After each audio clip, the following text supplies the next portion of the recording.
It's funny because YouTube didn't punish Keemstar at all. Isn't that interesting? Yeah, bro. Like, that was one of the biggest dubs H3's ever fucking done in my mind. Hello. Yo, what's up? What's up, buddy? How's it going? Pretty good. Not much to complain about.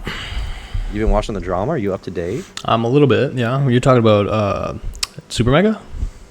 No. Super Mega's old hat. Super Right, Mega. true.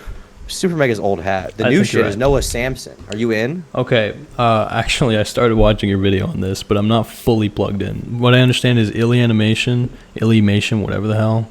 That person basically tried to get Think Before You Sleep's video taken down or reported, and I believe somehow Noah Samson is interpreting this as like doxing because viewers of Think Before You Sleep started a campaign to like fucking be like, fuck this bitch, she's trying to deplatform him. And I don't know, you fill me on the rest. You want to get plugged in? Do you want to get plugged in a major way? Plug my ass, bro. Let's go. I'm getting in the Matrix. So here's the summary. Okay. I'm ready. So Illymation makes a video about, I wouldn't say it's pro-fat phobia, but basically the video is like you shouldn't care that much about what people think about your body. You should be proud about your body, and you shouldn't care that much about what you eat. And she's saying like there are problems with diet culture. You're saying right? Wait, she's not pro-fat phobia, she's pro-fat. Is that what you're implying, like saying? I don't know. I mean, to an extent, yes. She's basically saying like you shouldn't body worry positivity that much moment about it. Yeah. Yes, that kind of thing. And Noah Samson makes a video where he's like, "This is dumb." There's a clip from her where she's saying like, you know, you shouldn't really care if you're eating a carrot or a chocolate bar. One isn't good or bad, you know? And he's like, well, that's dumb because you might die if you eat lots of chocolate, right? That's basically his video. That's Think Before You Sleep's video, right? Yes. Okay. And he also criticizes her style choices. There's like 10 minutes of the video where he's like, you would look better if you wore this versus this. And, you know, this is a better look than this, which was the cringiest part of that video, in my opinion. Okay, fair. So, yeah. Basically, that's basically that's basically the summary. Okay. Now this third party site that I'm gonna avoid naming because I don't want to draw attention to her docs. Fair enough. This third party forum website, they ended up doxing her. They've doxed many people. They have doxed me. They basically say, okay, well, because she's promoting fat phobia and because she advocated to have his video taken down, which she did do.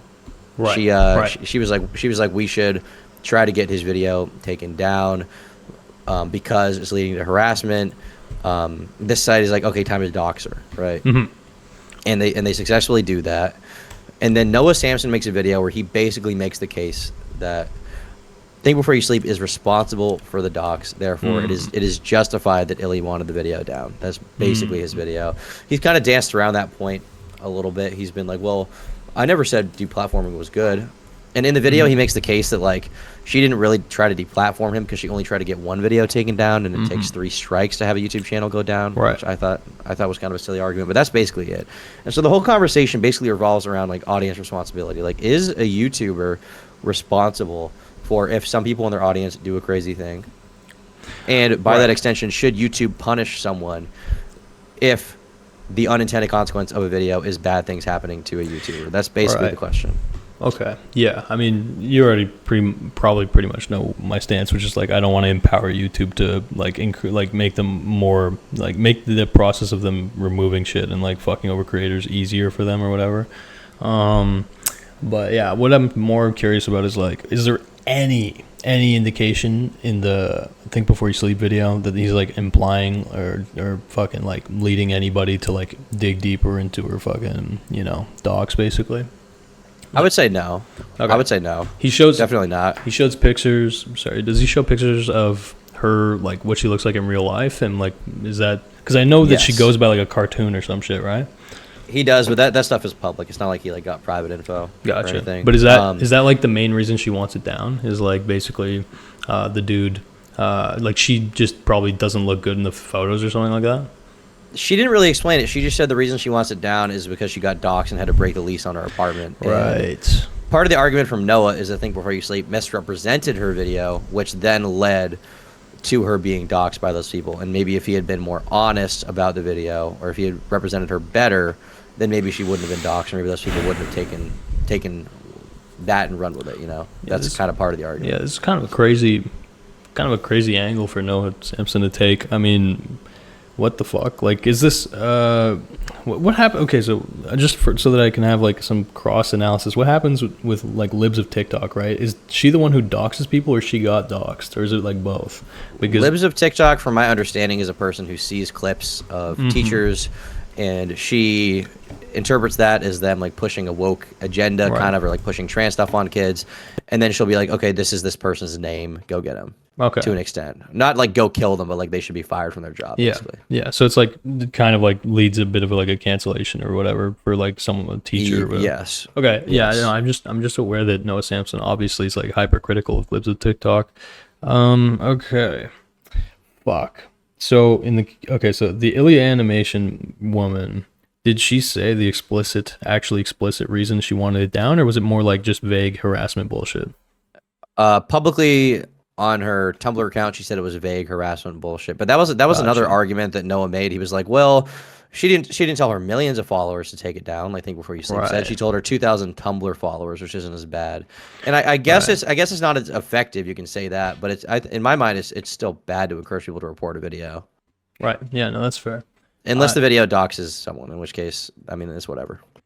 Yeah. So basically, she just like didn't like the vibe of the video. It was shitting on her, and maybe it made her look bad or whatever.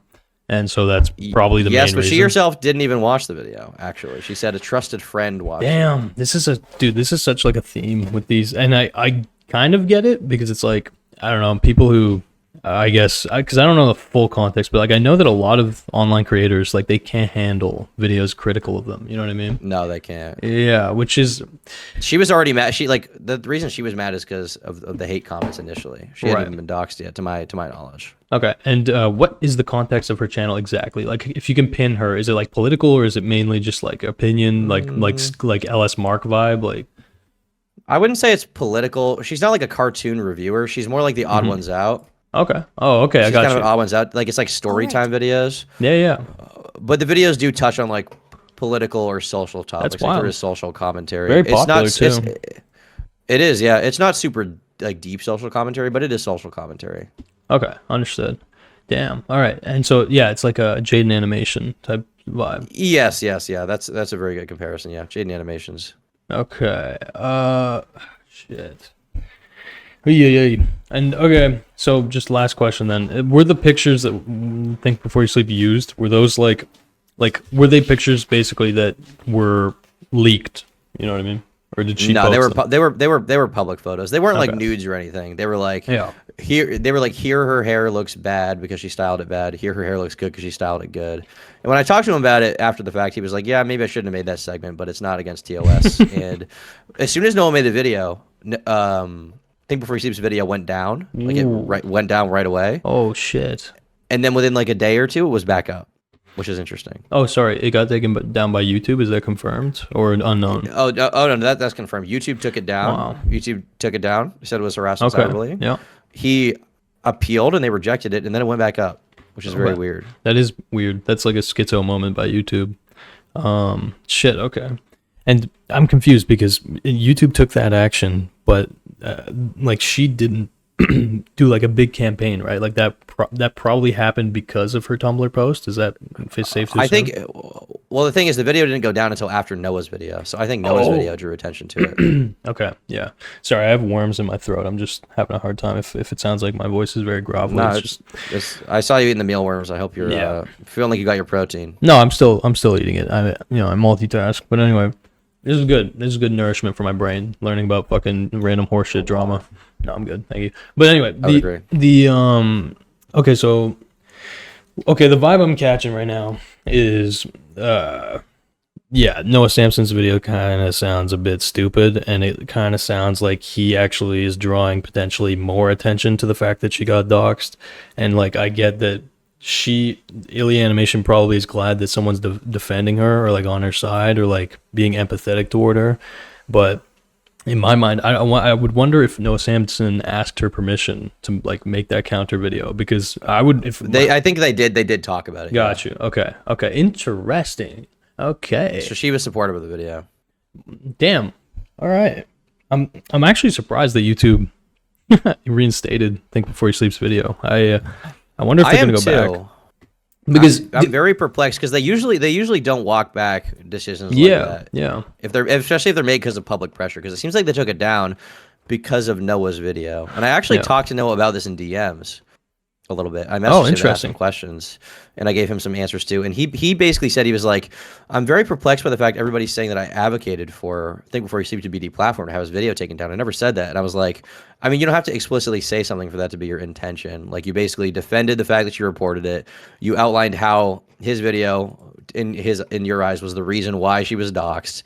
Yeah. I mean, that's the same thing, right? It's the same Right. thing And in my mind." and again, you can like you're vouching that there's no like little implication in Think Before You Sleep's video where it's like, yo, figure out who this woman is. Absolutely not. No. Okay. There's All no right. implication. Yeah, He did make some extreme claims. He did say, with this kind of advice, you may lead children to die if they take your dieting advice. Yeah. He did say that. And then Noah draws a conclusion. He's like, well, the reason why people wanted to dox her is because they believe that it will lead to like child death or something. Right. Yeah, the satanic panic type shit. Yeah, I got you. Okay. Mhm. I mean, so yeah, I mean, it sounds like Noah's kind of projecting intent onto Think Before You Sleep, which makes sense because Noah obviously does have a history with Think Before You Sleep. They've had like an ongoing fucking weird little beef where they're like nonstop reacting to each other. And so I guess this is one way for him to kind of rekindle that, but also like be the good guy, defend, Ilya Right. Animation. In my mind, it's like, okay, the real question, okay, did Think Before You Sleep attack any of her like intrinsic attributes? And by that, I also mean like, did he call her fat? Like, No, he never called her fat or ugly. He said she dresses bad. that's like that's pretty fucking tame, I feel like. It is pretty tame. It is. And initially when they hit him, it was for intrinsic attributes such as slurs was the policy they cited, which is very dumb because he didn't do anything like that. Whoa. What? Wait, why? Yeah. And then they repealed it. Okay. Yeah. Jesus. Okay. Oy, oy. Anyway, okay. It's a very, I feel like we haven't seen a drama like this where people are basically saying the audience is responsible, or sorry, the creator is responsible for the actions of the audience. We haven't seen that for a while.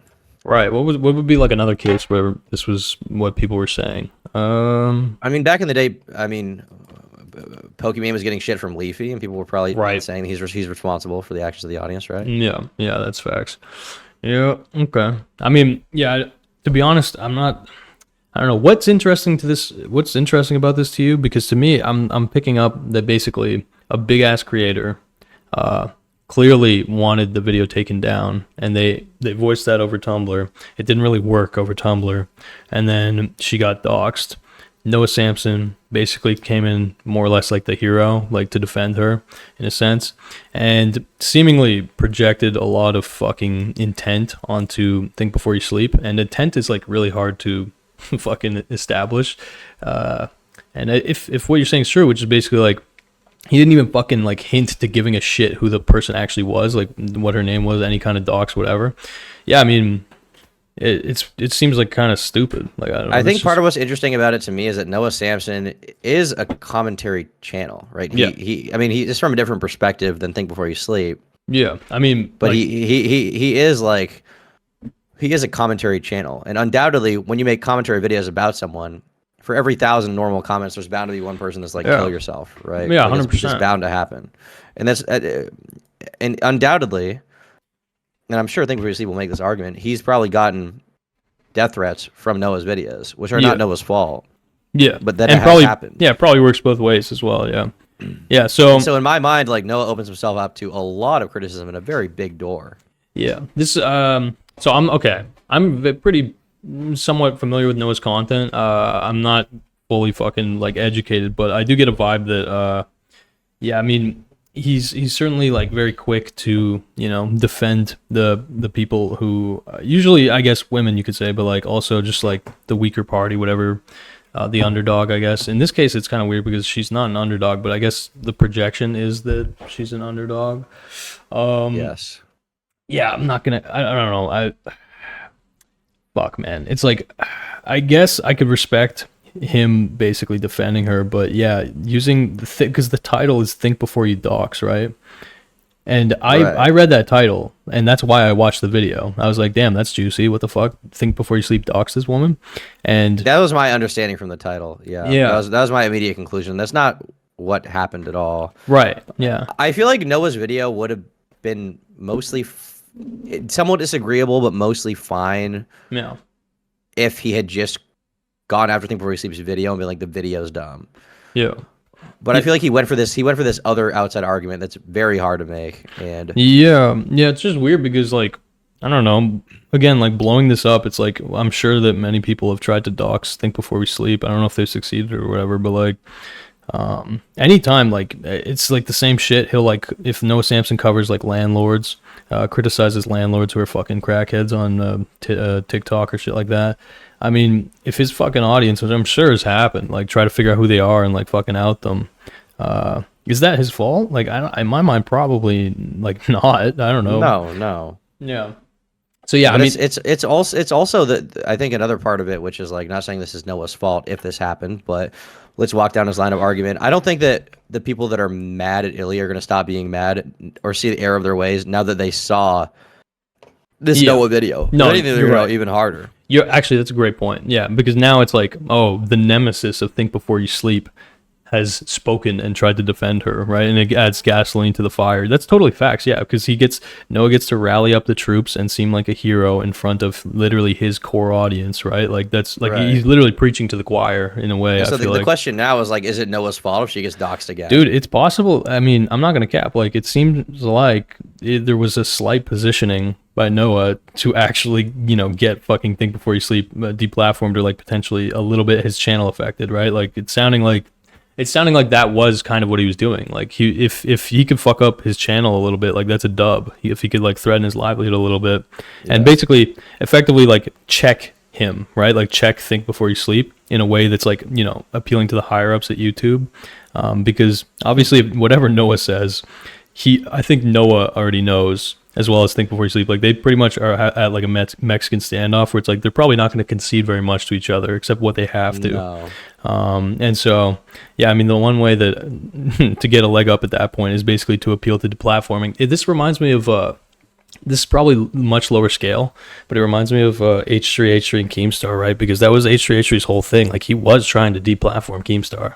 Right, but his argument was like, well, I didn't say G Fuel should drop him. Right. I was just like, it's his biggest sponsor. How can I not talk about it? Yeah. Like, but that was obviously the intention. Exactly. Yeah. It's like, why, you're like, he was regularly bringing up the sponsors.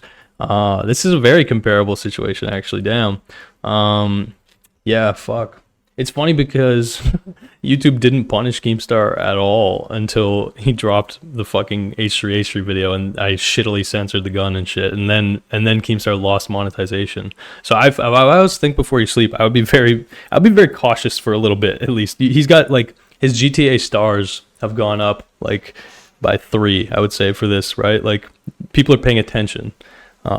So definitely, he's definitely going to get a lot of attention for his response video. Yeah, it's seeming like they both, like, literally the snipers are pointed at each other between Samson and Think Before You Sleep. And if I had to guess, Samson would win that war. You know what I mean? Like, YouTube would probably sooner side with Samson because he does lean into YouTube would, but I think the people would side with Think Before You Sleep overall. I think the audience. Yeah. He has a much bigger audience too. Does he? Okay, yeah. I'm actually kind of a noob on Think Before You Sleep, but I understand the basic angle. I know that their disagreements are like usually vastly like political, right? Like, they're both positioned as political YouTubers, but they kind of, it's not like just strict politics. It's also just kind of like talking about culture war shit, if that makes sense.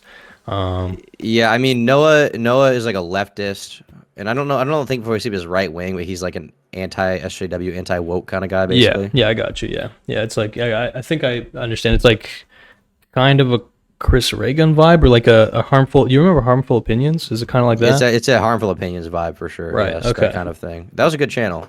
Yeah. That guy's still around. Actually, he's just very low key now. But yeah, he streams. He's fucking bald, but he's got a cool voice still. Based. Yeah. It's based. Is that making? They don't tell you. No, that's facts. Actually, you have that Andrew Tate clip where you're like speeding in a car, bald. That was like good. That was good makeup, bro. Who did that makeup? That was that was someone from the past. I'll Okay, put it that understood. way. Sorry, yeah. But that was very good. No, you're good. One thing I was curious about, kind of just Yeah, kind yeah. of unrelated, but Ethan Klein stuff related. Let's do it, yeah. Did you see the King of Nothing stuff that's going on? Oh yeah, yeah, I did, yeah. Yeah, I mean, What did you think about that? yeah, I mean, okay, so I did watch the video. The thing is, I watched it kind of like only audio, if that makes sense. Like I was just listening to the audio Yeah. of King of Nothing's video. And King of Nothing, he reached out to me beforehand and he told me he was doing the video, but he wasn't asking me for advice or anything, but he was basically like just informed me, I guess, out of respect or something like that. What surprised me was, okay, so the way that H3 handled the King of Nothing's video was like so different from how he handled my video, which is basically immediately when it got released, H3 was not scared and he immediately reacted to it and he immediately shit on it. He was like, fuck this guy, I might sue him. Yeah, yeah. And he said you guys are cool now. The drama's behind you. How'd you feel about that? Yeah, I mean, bro, I'm not gonna cap. Like, I feel like as far as H3 is concerned, bro, like that's completely like I'm not interested in shitting on H3, right? Like, I don't. The big thing is especially I don't watch the podcast really. I see that they've been mentioning me a lot. I like the back and forth. I think it's fucking. Well, they kind of mentioned you as like, you know, you're their boy now. You messaged AB. What's so interesting about that is AB came. I forget this sometimes. He came from that drama. Yeah. Yeah, I mean, yeah, like he was a Klein defender, and then he got a job, and now he's like on the show. Isn't that interesting? Yeah, bro. Like that was one of the biggest dubs H3's ever fucking done in my mind. Like, look, I've basically, yeah, I haven't really talked about this, but basically, Starkilla was the original name of AB, and basically, Starkilla was like he had nobody really watching him, but his first video was a video defending H3 against Diesel Patches. Okay, so he's defending H3, and then so Diesel Patches was one of the first people to like criticize H3 for, I believe, his mobile game. There was a mobile game that was like pay to win, something like that. Anyway, Starkilla defends him. Then my video comes out shortly after, and I wasn't aware of Starkilla at all because he was very low key. Like he had like 1K subs, maybe something like that. Right. But he, after like two months, I believe, after my video came out, he dropped a whole ass response video to mine, which was defending H3 Productions against. Do you think it was a good response?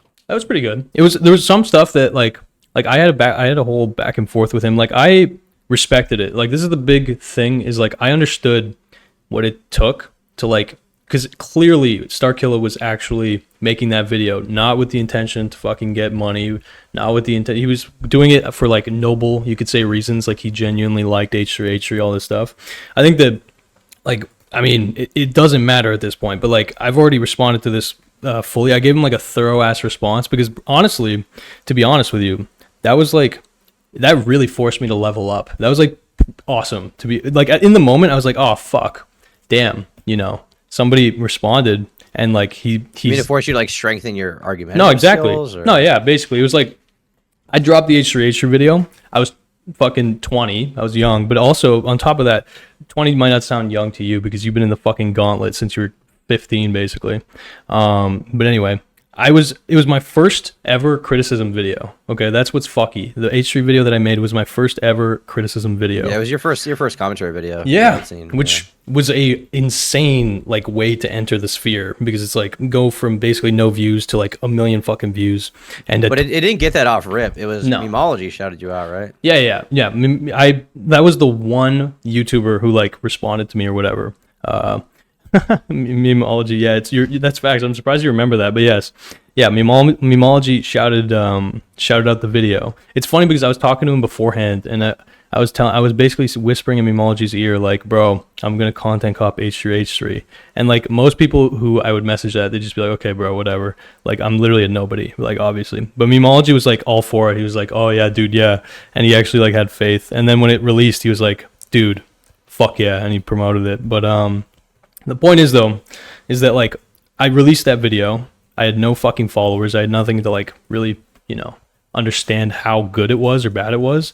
And bro, the reception was insane. It was way more positive than I was expecting. I was expecting to get shit on really hard. He was still like, there was some dissenting opinion like from Diesel Patches, but he was still relatively. Oh no, he was like, I have never felt that much adrenaline. I shouldn't say in my life, because I've felt a lot of adrenaline since then, but like at that time, that was one of the most like high adrenaline things I didn't experience, because it's like, you got to keep in mind, like, I actually was trying to make that video feel like a immoral or whatever, with like the death scene, right? That's the reason that it ended up getting taken down, basically, was due to the skits. What do you mean immoral?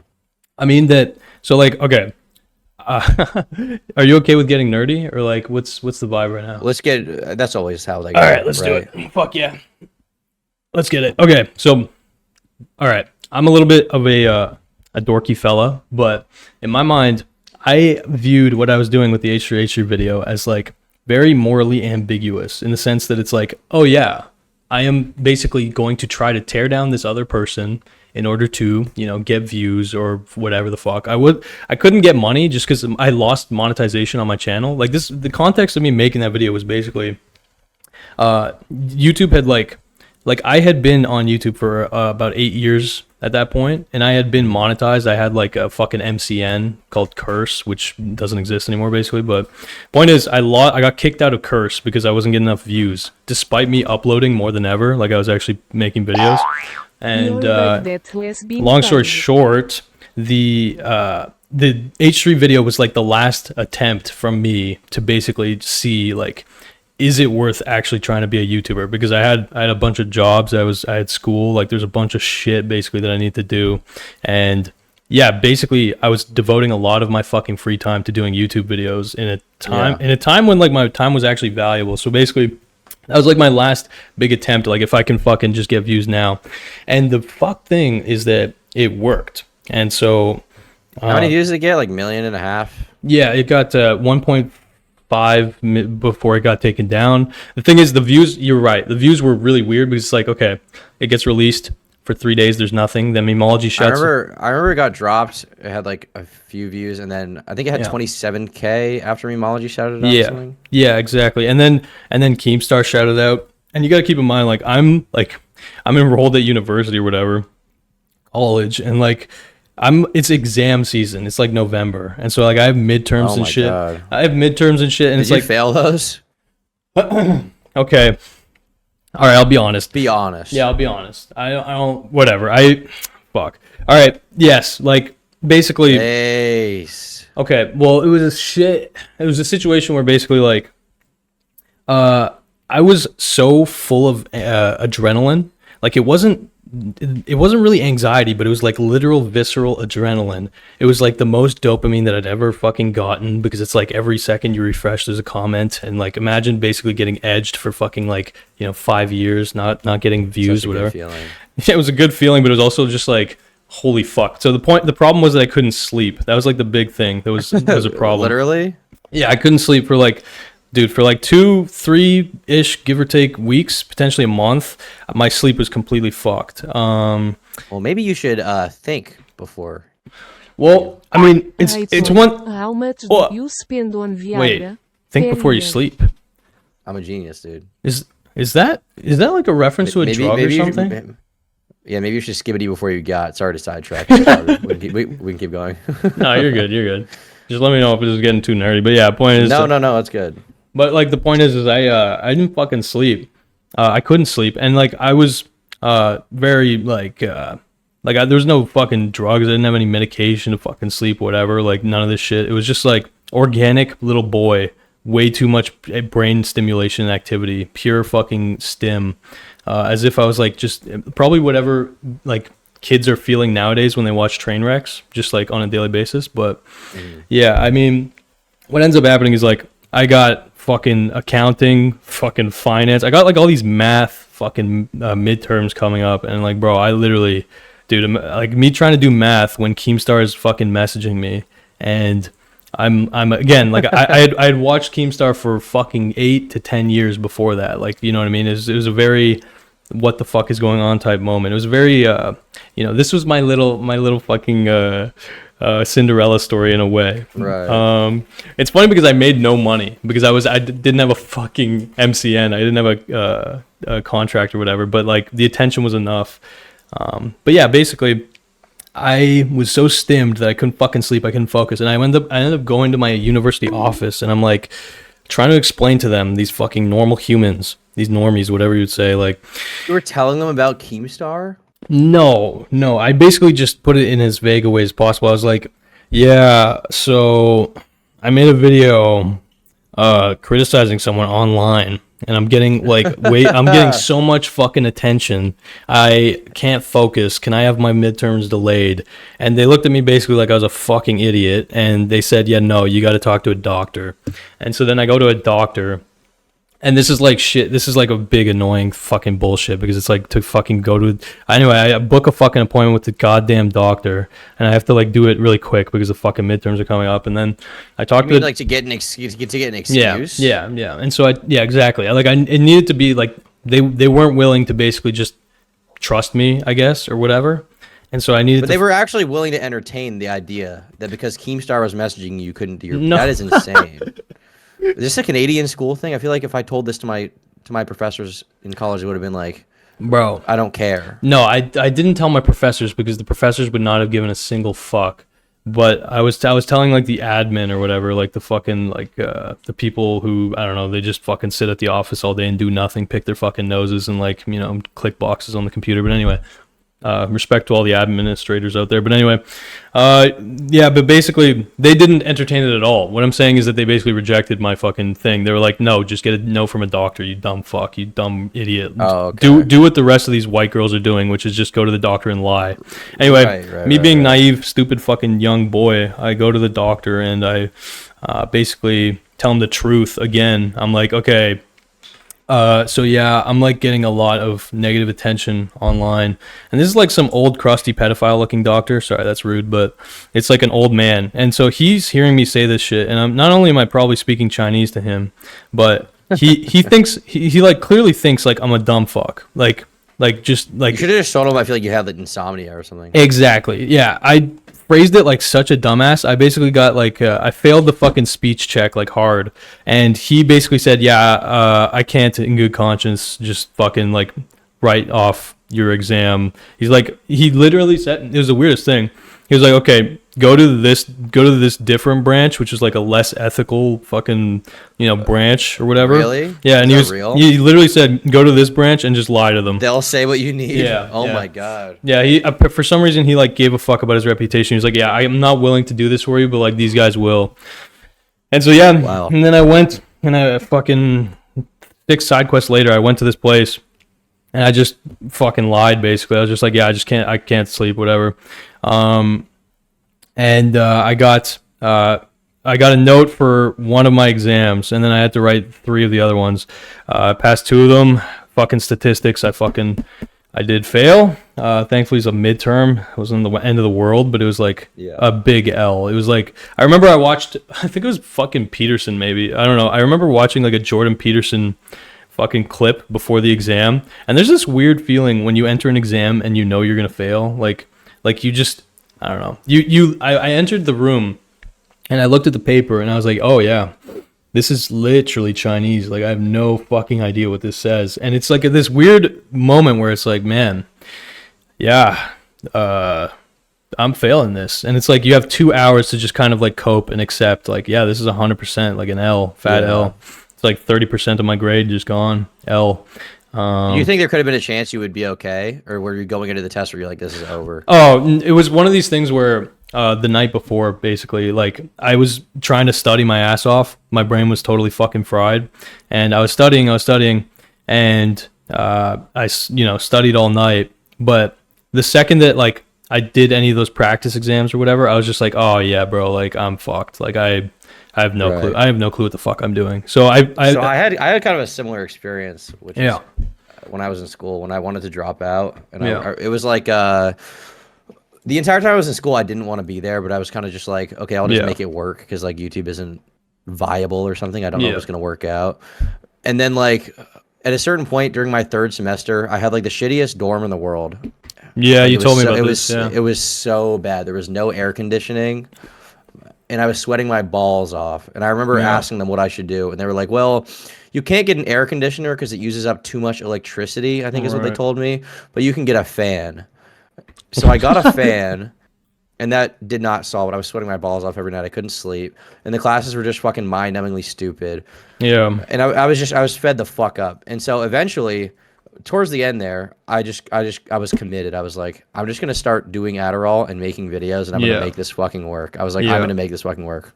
I remember that And shift. Yeah. Go on. Yeah. was I messaging you during Yeah. that? Yeah. I don't Yeah. remember. I remember you were complaining about the dorm a lot. Like when I Oh my like God. it was The like dorm hell. sucked. Yeah. Dude, I feel like I better block this out because I hadn't even thinking about the dorm. The dorm was my first year dorm was fine. My freshman dorm Yeah. was fine. It had AC in it. So I don't know why the sophomores, when you've been there longer, they put you in a shitty dorm. Maybe it's because Yeah. they've got you in the door, they think you're not going to drop out. They don't think you'll do anything if you have a shitty dorm. It was shitty. Mm-hmm. The chair I had there was so fucking uncomfortable and bad. It was like one of those wooden college dorm Yeah. chairs that have like the smallest piece of backing on the side, and just they're not made for sitting in. They're made for torture. Mm-hmm. And none of It your just friends, sucked. none of your friends went to the same school, right? Not from home. No, I had a couple friends in college, but it wasn't like Yeah. Yeah. People you knew for a while. no. So it just sucked. And so I was like, okay, I'm just gonna make this happen. So Yeah. I started doing a lot of Adderall. I started making a lot of videos and being really committed to it. And I was like, I need to have a month. In my mind, I was like, I need to have like, I think I wanted like 80 grand in savings before I dropped out or something. And I Yeah. didn't have that. At the beginning of Yeah. the semester, I had like maybe 45 or something. Like it just wasn't there. Yeah. And so I was like, I need to make, because in my mind, 80 grand was enough rent for like 3 years and Yeah. groceries for 3 years. And I was like, I can figure it out, Yeah. Yeah. That gives you time for sure. Yeah. It was like a buffer. And so I did that, and it started working. I started making more money on YouTube. Like I remember there's this month, I don't think it was November. I think it was October. I made like 11 grand or something. And I was like, okay, wait, it's Dude. happening. It's happening. It's happening. It's Fuck happening. yeah. I was like so hyped. And so I just kept going. And then midterms were coming up, and I was skipping a bunch of class. I wasn't Yeah. skipping every class. I was kind of going, but I was skipping a lot. I'd say per week I had like, I'm trying to think, like 3-4 classes a day, like 4 or 5 days a week. So I think I probably had like 13 class sessions a week. Yeah. And I think I was skipping like 4 of them. Right. And I was just blatantly skipping it so I wouldn't go. But I would like kind of teeter, because there's like, you can get a certain amount of absences before you get like disqualified from the class or whatever. Yeah. And so I would like carefully use those up, because I was like, I wasn't totally sure it was going to work yet. I was like, I don't know if I can go this route. Yeah. right? You were like half in, half out. Yeah. I got you. I was similar, yeah. Exactly. But towards the end of that, I was like, I think it's time to just go for it. I'm not going to do school anymore. So when midterms came, I think I had like 5 or 6 midterms, and I think I did 2 of them. I think I actually did 2 of them. Yeah. And maybe it was 3, because I think one of them was online or something, because this was kind of still, it was like barely post-COVID era. Like I think we were still wearing masks. Oh my God. So I was just like, the light okay, just here's what died. I'm going to do. I'm just Shot not the going to light go, died. and I'm just going to make videos all day. And then I'm going to go home. My parents are going to be mad as fuck. And if I get kicked out, I get kicked out. But like, I'll have the money where I can get an apartment. It won't really matter. Mr. Beast right? mode. Yeah. Yeah, literally. And so that's what I did. And yeah, I think my final grades for that semester, which I had good grades my first year, I think my final grades for my third semester, like first semester of sophomore year, I think in like 4 of the classes, I think it was like 60 or something, like bad like that. Yeah. Because for those in chat who haven't been to college yet, when you're in high school, you have so many tests that if you fuck up one, you're kind of like, okay. Like, Yeah. it doesn't matter that much. If you have AP classes, it's a bigger deal because you don't really have a lot of tests. It's mostly just the midterm and the final. But in college, the midterm and the final are what make your grade. All the little homework assignments don't matter that much. Like they don't. Like you can kind of schlub the homework, and if you do really well on the midterm or the final, like you'll be fine. Especially if you ace the final, you're gonna be okay. Yeah. But I totally fucked it up. I totally. But it was like it was by design. I knew, and so I didn't even check my grades. I was just like I know they're gonna be bad. There's a certain. And then, go on. I was gonna say at one point, like months later, before they like kicked me off their system or whatever. I finally checked, and I was like, wow, that was bad. I fucked that up so good. I was like amazed. I was like, I didn't think I'd ever get grades that low. I feel straight up retarded. Yeah. Damn. And like at that point, it was still like kind of a scary thing because I was like, if I try to go to any other school, this is gonna be fucked. Yeah. Because it was only a few months in, and I was pretty uncertain about if YouTube would even like work long term. Yeah. But yeah, I like. It was so fucking. It was so bad. It was funny. I think one of the grades in the classes was like, I think it was like below 50, which is like insane. Yeah. I want to say it was because I think in that class, I think it was like a math class. I want to say it was like, or maybe it was econ. I don't know what the fuck it was. It was actually a mildly interesting class. I just didn't give a shit about. Yeah. But I fucked it up so good. Yeah. Obviously, looking back, I don't regret it, but I had a lot of uncertainty around that time. There's like a level of swag that comes with walking into an exam. You know you're gonna fail. Like, I don't know if you relate, but it's. I mean, yes, but only if you're confident that it's gonna be all right. Yeah, you know? like the exams that were the worst for me. Were, level of swag. There is though, bro, because the worst exams are the ones that you need to pass, and you might actually pass. You know what I mean? Like because you're nervous. Yeah. It's like this is actually like what I do here will fucking impact my life. But when you're walking completely blind, like total head ass, there's like a level of like detachment that you have where it's like, look at all these fucking idiots. They're so panicked right now. I fuck my life. Look at this girl next to me sweating. Yeah, exactly. She doesn't. It's like you know that meme with the Wojak, which like they don't know. Yeah. It's like they don't know. I know that I'm gonna fail. Yeah, they don't know I'm a fucking dumbass. They think I'm a normal kid. They don't realize that they don't realize that I think I'm gonna be a YouTuber delusion. They don't know that I smell like shit and I piss my pants and I'm fucking gonna get beaten by my father later today. Exactly. They think I shower every day. I only shower on test day. They definitely know, but you know, it's true. a fun delusion. But yeah. But yeah, so that's like, I guess that's just my little relatable anecdote about what I experienced. Okay, and so we can divert the conversation, but while we're nice and fucking in this mindset, let's discuss like what time did the pyrocynical drama come? Okay, that was like the prior year. Okay, so you're still in high school when that happens, right? Like, no, I was a freshman in college. Okay, my bad. I was 18. So you finished your first year. Yeah, it was like December 2020, I think. Oh wow, that's wild. To the filter. Yeah, time passes. Mm-hmm. True. It's crazy. Wow. So, okay. Do you want to talk about like the psychology of that? Because being 18 and going through that's pretty fucking intense. I mean, we do not have to linger on it, but I am curious. Yeah, I mean, I kind of thought it was over when that happened. I thought it might be over. That's what I remember. Like that was like because I've felt this before too, where it's like this is a big thing. I'm guessing because I can only go based on my experience, but like when you're totally like a fucking first of all, young, second of all, like your life is basically online. Third of all, like you don't have like a certain future. Like you basically like a lot of shit is uncertain. Being in the middle of an online drama can literally feel like fucking life or death. And it's not at all, but I can't imagine like you being 18, even when you were like fucking 17, you're experiencing pretty intense ass dramas. And so yeah, I don't know if there's anything you would want to talk about with the psychology of that shit, but I guess like at the time I had a very like it's over, but there might be like a glimmer of hope or something. Yeah. And I'm thankful that my friends around me at the time, like I mean Bernie is one example. There's other people. Facts, yeah. They were like, you got to give it one more try at least, you know. Like maybe it is over, but you got it. Because if they hadn't said that, I don't know that I would have. I don't know that I would have pushed past that. Yeah. But basically, I after like, because that video, I think his video came out on the 23rd or something.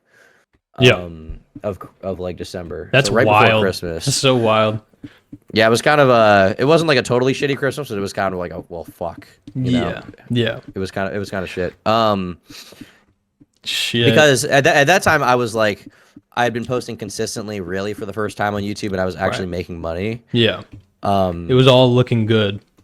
it was looking good until that. Yeah. And then when I dropped down from, it was like 200K to 185K subscribers, I was like, fuck, maybe it's over. Yeah. But I was like, I got to give it one last try because people subscribed to me in the first place. They must have liked my content for some reason. Yeah. So I was thinking like maybe if I just got back to making content, See, like, that's the most important thing. Yeah, you're right. You know? Like, and you took that's like, I mean, at the end of the day, that is kind of the correct path where it's like, at the end of the day, it is about the content, especially if we're talking like in a material sense.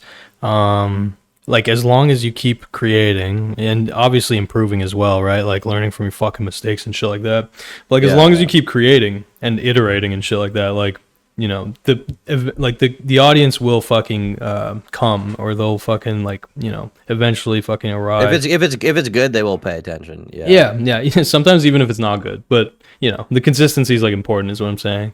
Yeah, for sure. And I remember at the time I was like thinking about how I would do it, and I don't know that I went about it the best way with my comeback, and I'll explain what I mean by that. Yeah, because in my mind it was like I just need to put content out. And I need to put out a lot. I need to like put myself back on the map. It's like I'm a good creator, you know. Yeah. And I saw regain your swag. Yeah. Do you know the channel Cybershell? That sounds familiar. Let me just check. He's like a Sonic channel, video game, internet lore. Yeah. He makes good videos. Yeah. And he had previously left YouTube for like 3 years. He left for 3 years with no explanation. He never explained why. Mm-hmm. And then he came back around that time after 3 years, and what he did is he posted a video every day for like 8 days. Right. And not every one of them blew up, but like some of them did. Some of them got a bunch of views. Like they all got at least 100K, and I think one of them got like 1 mil. And I was like, okay. I was like, he left for 3 years. People lost interest in him. There was no reason for them to stick around. Like there certainly has to be someone else they'd rather watch who makes Sonic stuff. Yeah. There's definitely someone who posts more consistently, but he just put out a bunch of good content at once. And so I was like, maybe I could just do that. Yeah. And so that's what I did. I got like I think it was 7 or 8 videos in the bank. Yeah. That I've been working on. And actually I think it might have been 10 videos in the bank I've been working on. Mm-hmm. And I dropped them day after day, and the first one got like 40,000 views. Yeah. In a day, which to me, given my recent post history, was not good. Yeah. But given that I had just come back, I thought it was pretty good. And then the next video, we got like 70K views in a day. Fuck yeah. And then the next video got like 100. And then the next video probably did a little worse. But I think by the end, I had gotten like 1 million new views on my channel. Like I had gotten a decent amount of views back. And I was like, looking back, I kind of wish I'd spaced it out more. Like I wish I had dropped like 2 of them and then dropped like 1 week after week. Basically, is what I wish I had done. But I think what's good about the fact that I did that the way I did is because once the content was out and it was working, I basically had to force myself to make more videos, or else I would have no more content. And I had to like put it out consistently, because it's like, well, I just put out 8 videos in a row. I better put out a video in a week at least, right? And that was kind of my mentality around that at that time. And I mean, you know, it worked out. It put me back on the map and people started watching again. And I think within a month and a half, I regained the subs I lost. And you know, I was back, and definitely learned a valuable lesson throughout that entire thing. A few valuable lessons. And yeah, I guess it showed me that ultimately, and this is something I repeat a lot from people who go through controversy. It's like, with a few exceptions, almost no matter what you do, if you come back and make genuinely good content that people want to see, they will watch. Yeah, I think that's facts. Yeah, how long did you basically store up your power level, right? Like, how long did you lay low? It was, I think, 4 months. Yeah, that's like a good amount of time. Yeah. I mean, I experienced something semi-similar where I didn't have like a massive controversy or anything. I viewed to be fair, the H3 response that I did, that was a controversy. I kind of came out of it with like less hate on my fucking side. You know what I mean? But were you getting hate for your H3 video? Yeah. I mean, okay. What I'm referring to, like when I dropped the H3 video, like it was controversial. Like, let's be clear. Like not all people just instantly hated H3. There was a fuck ton of like massive fans, and it was like a weird thing too, because I was very paranoid, like hyper paranoid, and I think way too paranoid. But like I was getting like messages on Facebook with like people from my university being like, "Bro, I saw you today," and it's like they mean it innocuously, but in my mind, I'm like, "Oh, that's fucking weird." Yeah. But like The big thing for me, so like when the H3 video dropped, whatever, it was like heavy controversy, and the big thing that was a L was that instantly when I released it and I started getting comments, right, I got feedback, there was some fucking criticisms that were totally legit, like actually legit, and it wasn't even that I was malicious, but they assumed I was, right, because you know that's kind of how it works. Like obviously you're kind of aware, but like it's like the one big one was there was a section about JonTron, and all I was trying to do was just show basically like the way he's a shitty friend, right? Yeah, he's a shitty friend, and the way that he was responding to JonTron, he was like very clear. He was trying to like suss out fucking like make him basically bend the knee or apologize, whatever.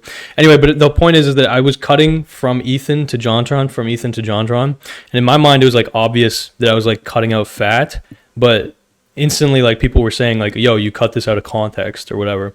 And I mean, at the end of the day, like that's just facts. Like it, when I watch it back, I was just too stupid basically. Like I didn't know really how to properly make it clear that I was like, you know, I was chopping it up, you know. I was just in my mind, because in my mind I was trying to make that H3 video like literally 40 minutes. I feel like you didn't really take it out of, I don't think you took anything out of context. I think you had an accurate portrayal. No, I think so too. But the thing is that they were like my editing did make it look like it wasn't edited, if that makes sense, right? So like it looks worse for Ethan when it looks like it wasn't edited, but I wasn't trying to hide that it was edited. It was more like I was just trying to contrast the responses.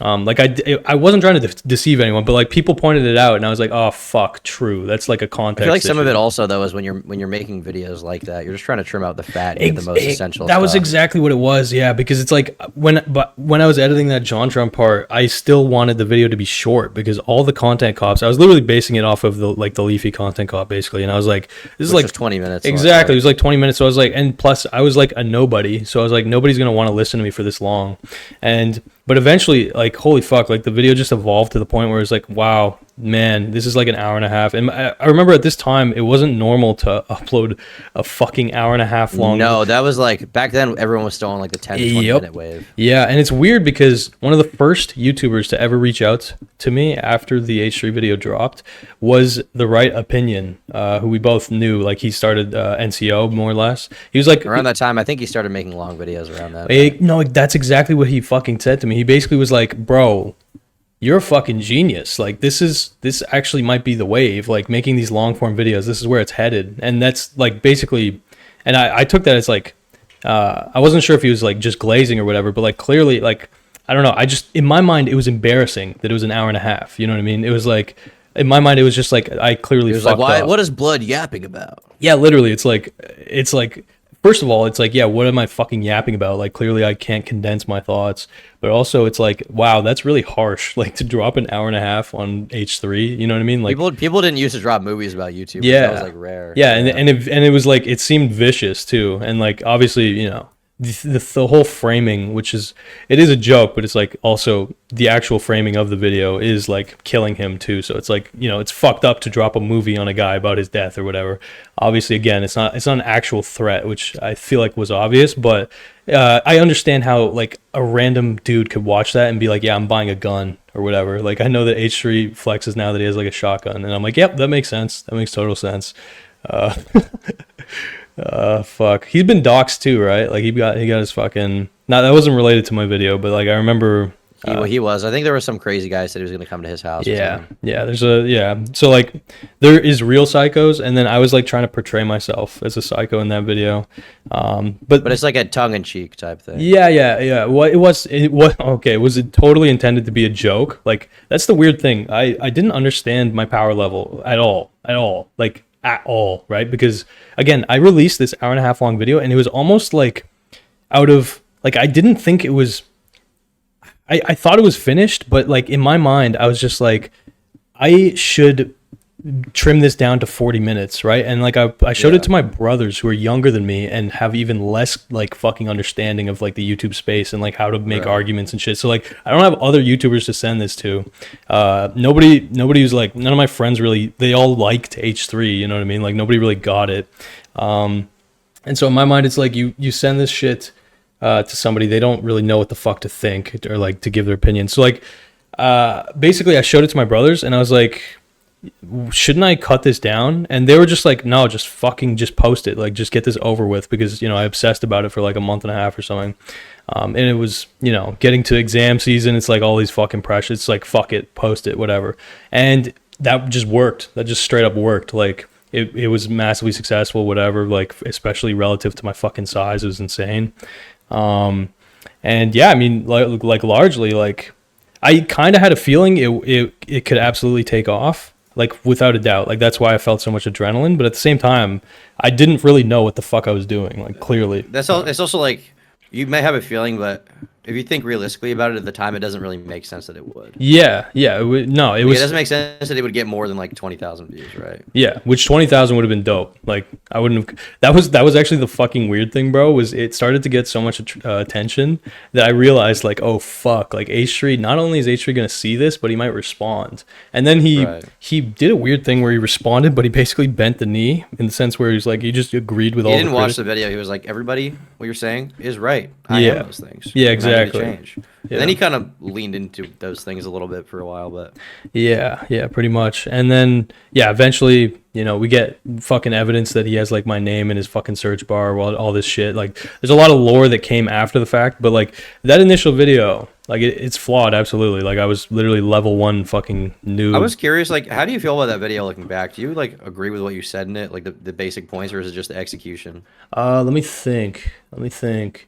Okay, so there's definitely points that stuck. Like, I think that the biggest one, and the reason that I made that video, was the shoe nice point. Like, that was just facts. Like, he was 100% like a hypocrite or whatever for that. Like, again, just for context, it's like, basically he made a massive call out video toward Leafy. This was like a fucking ground shaking thing at the time, right? Because he basically created a schism in the commentary community.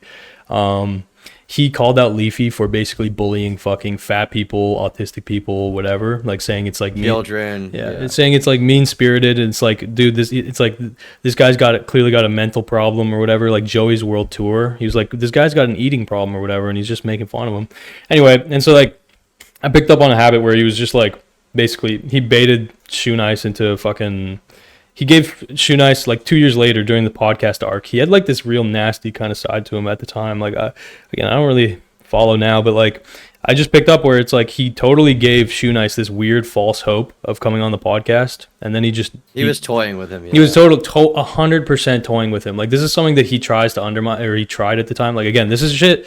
It's water under the bridge, genuinely, actually, unironically, but like that is something that I got him on, like, and I still I feel like, honestly, I don't really care that he even did that. It's just the self-righteousness of the Leafy video contrast. Well, I mean, at the end of the day, like he ended up hosting Shoe Nice on his podcast after the fact. Like, they kind of ended up becoming friendly or whatever.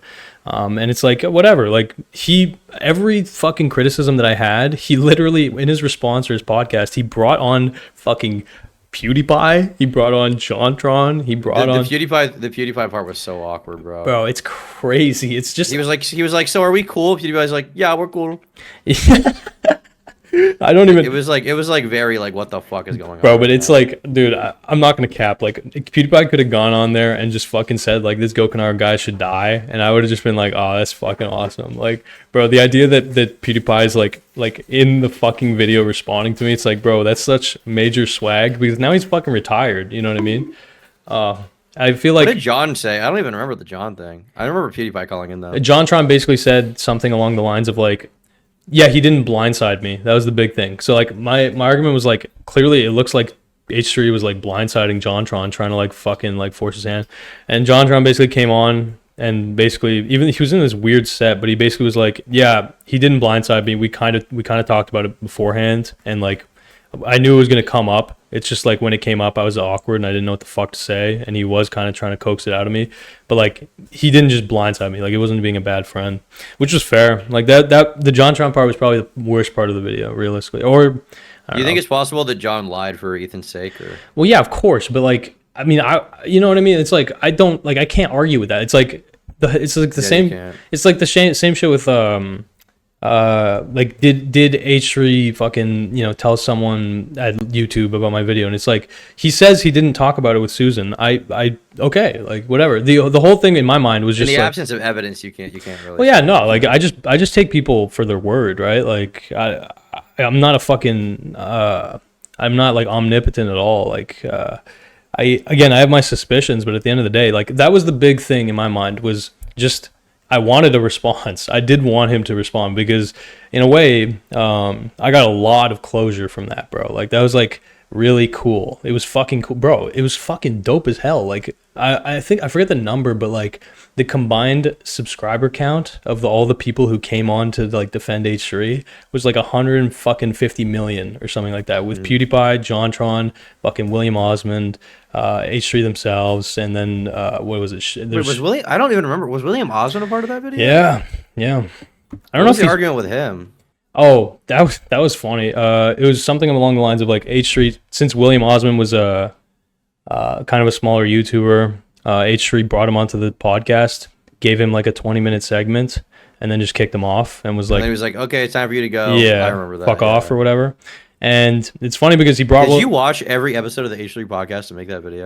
Every episode? I watched probably like, son of a bitch, probably 70 to 80% of them. Like that's the thing. That's the weird thing, is I was an authentic fan, right? Like I watched the podcast pretty regularly. Like, you know what I mean? You just like noted these incidents over time. Yeah. It was like a mounting thing. Like it was, fuck, man. There's a lot of H3 podcast episodes that are like pretty iconic to me. Like the Jordan Peterson one was pretty interesting. I'm pretty sure that was like, I don't know. That was like my intro. Shane Dawson, Keemstar, Bill Burr. Yeah. There was Bill Burr. That was like definitely I leaned into that. I actually felt bad for Ethan a little bit, but fuck him. Like at that time, at least, is kind of the mentality. Bad podcast. Yeah. Well, yeah, pretty much. And it was I used it like to contrast like when he's talking to someone who's like I guess less relevant than him, and then compare it to when he's talking to Bill Burr. It's like there was totally a vibe difference, but this is like. These are like weaker arguments, right? Like in my mind, when I look at the Sneeko video, this is only the second video I've made, like really, really trying to like, dig into somebody.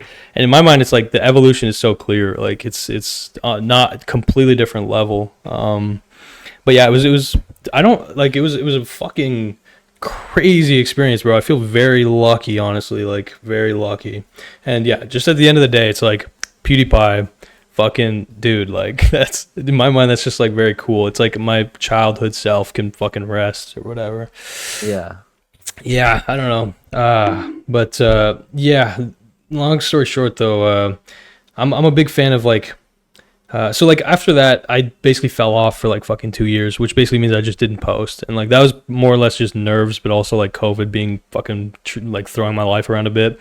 But I don't really have a good reason for not posting. But the point is like I came back, I started streaming, I was back on your radar a little bit, and I knew basically like if I want to come back, like I need to have juice or whatever. And I basically, I told you I was like building my fucking power level effectively. And yeah, I mean, I have the Sneeko video. I did kind of what you did, except I'm just fucking slow. Like that's my big problem. I'm just a slow fuck. I need to fix that. But I came back. I have again like 9 videos under my belt, pretty much like ready to be released.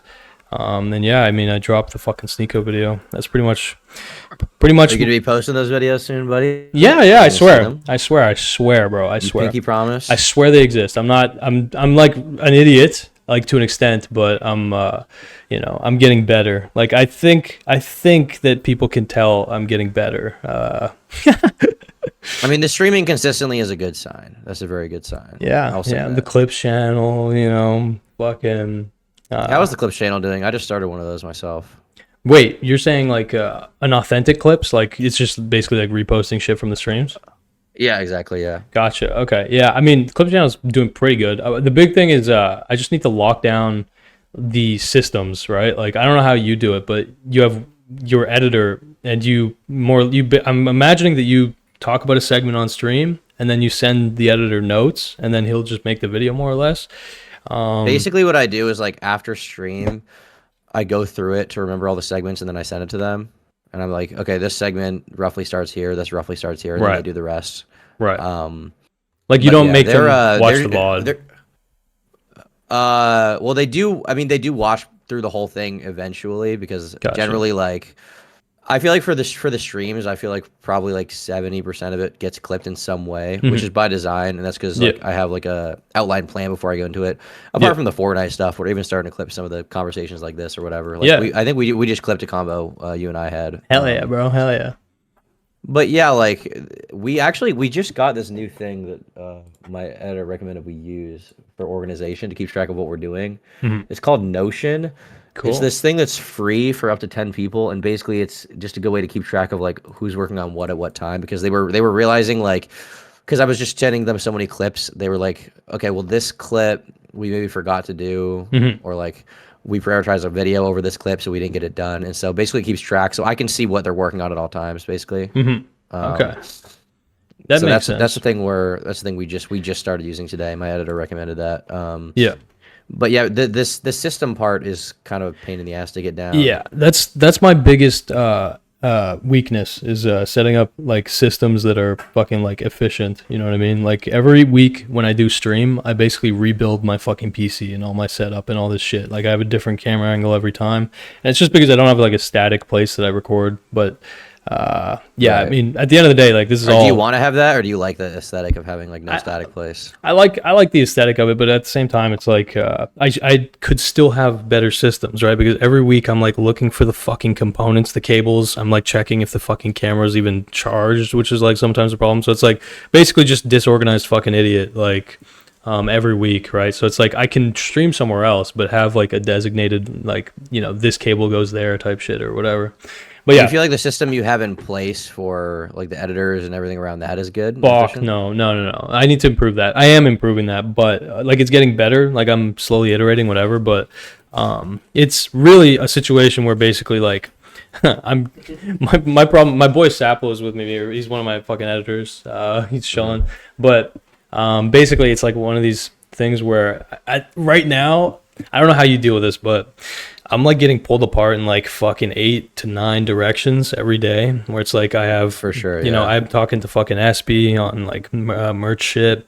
I'm talking to fucking like 3 different editors at the same time. I'm talking to a shorts guy. I'm talking to a fucking thumbnail artist. Like there's just like so much. The feeling, yeah. Yeah, there's a ton of random bull, and it's like it's good that I'm getting, you know, this experience, but it's like the learning curve of like holy fuck, because at the end of the day, the problem for me is like I need to also edit, right? So it's like all day I'm doing side quests where I'm like basically helping organize shit for other bullshit. And then you have to work on the main content that draws people into. Yeah, exactly. Yeah. It's like now I need to find that time where I can just lock in for fucking like 7 hours and just like, because that's kind of you obviously know like there is a difference between YouTubers who edited for themselves in like a serious way, because you were a solid editor, like that's just facts, like especially given your age. It's actually kind of wild, to be honest, but like I think it's a really useful skill when you know every part of the process. Yeah, 100%. Sure. Like you have a vision, because then you can teach other people to do it. Yeah, the problem though with YouTube is that like in definitely my case, like I still want a good amount of control like over what's seen, especially with the commentary shit, right? Like the serious videos, because basically I just don't trust somebody else with me, you know, my arguments or whatever. I think for your main channel, I think you should edit those yourself right now. Yeah, which is what it just makes sense. But I think for the clip channel, it definitely makes sense to have an editor. Now, what I will say is, do you want to get into can we get into the weeds a little bit, like the specifics? I don't want to like out your business or anything. Okay, so what I found is that things got a lot easier once I could offer people a full-time job, basically. Yeah. Once I could offer people the money to make it a full-time job, then they were basically as committed as I was to making it work. Yeah, because it was their prime focus, It's their prime focus, but also because on like the Clips channel and on this channel, there's a percentage incentive. So the more they work and the better they do at their job, the more views the videos get, the more money I make. Right. And the more money they make, which is something I took from Destiny, and it's definitely worked out. Yeah. No, I'm a student. He pays his editor 40% of the channel revenue, and I did the same model. Cool. So they get 40% of the revenue on this channel. And it's one editor. Sorry. So right now we have one for this new clips channel, and then there's Mm-hmm. 2 guys that work on the Tom Dark videos. Yeah. But one of them is kind of like doing both. He's kind of like he'll edit the audio for a Tom Dark video and then send it to the visual guy, Got you. Got or you.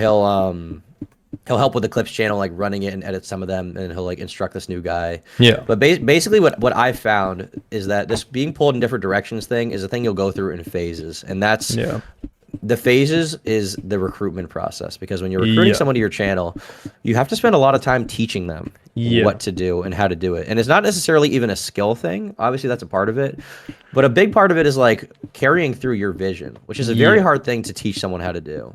Yeah. And it's almost unquantifiable. Like you almost can't send someone a list of things you want them to do and have them just do it. Yep. Because a lot of what you want for your channel, outside of like little editing stuff, is like outside of like, okay, cut this kind of thing or cut this kind of thing. A lot of it is just kind of like what you would do. And editing is an art form, and it's a very specific thing based on what you want to do. And so what I found is that during the recruitment process, you have to spend a lot of time with that person you're recruiting, basically just sitting down with them and being like, this is how I would do it and this is why. And you have to beat it into their fucking head like 30 different times. And if you go through that process, then eventually you will get to the point where they will actually be able to live in your shoes and understand your intention, and understand how you would do it. And at that point, you're not going to be pulled in a direction anymore, because they're just going to know what to do. But then the problem is, if you want to expand more, you need someone else. And sometimes that person you've gotten on can actually train someone else to learn how to do it, right? Like my second channel editors, there was 2 of them for a bit. And now they're training this third guy who's doing the clip channel how to do it. And they're doing it pretty well. But it's because I spent so much time with them breaking my books over their fucking head. And it's not their fault. It's just like they hadn't edited for YouTuber before. They hadn't edited for me before.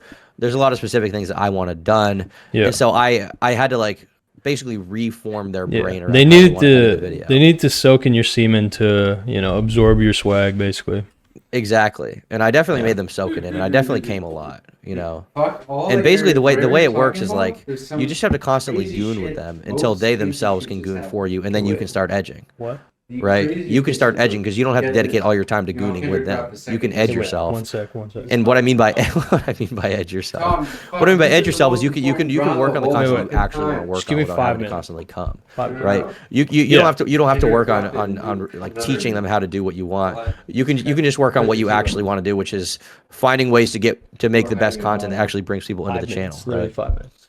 Okay, yeah. So like, I agree with this, and this is shit that Mr. Beast talks about, where he's like literally creating little mini Jimmies. Exactly. And, you have to create little gokes. Yeah, little gokes, little goke heads. But like, this is just facts. Like, this is basically like higher level management, where it's like you just train someone to basically fill your fucking shoes, and then from there they should be able to like take over.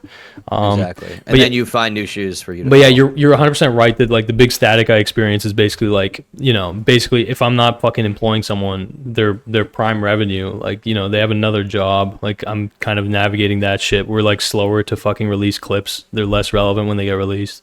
But yeah, I mean, that's at the end of the day, that's just basically I gotta fucking upload more on the main channel to the point where I can fucking afford to pay them, weekly, and like fucking keep them, keep them on the chain. I get so okay. Because the problem with like the rotating editors is it's hard to focus on one of them and teach them what they need. Yeah, and it's like I know what you mean, and it's like you'll get frustrated if they do something stupid, because it's like in your mind it's stupid, right? Like, but they're not thinking through your fucking lens. Yeah, that makes perfect sense. You got to groom your editors, okay, guys? That's very important. That's why I got Saplow here, right here. You have to use the power imbalance. Oh yeah, no, but like I feel like at the end of the day though, you're literally empowering them, right? Like you're basically making them more powerful so that they can basically help you out, right? Like it all comes back to power, my friend. Yeah, it definitely does. I would love to have a conversation about power.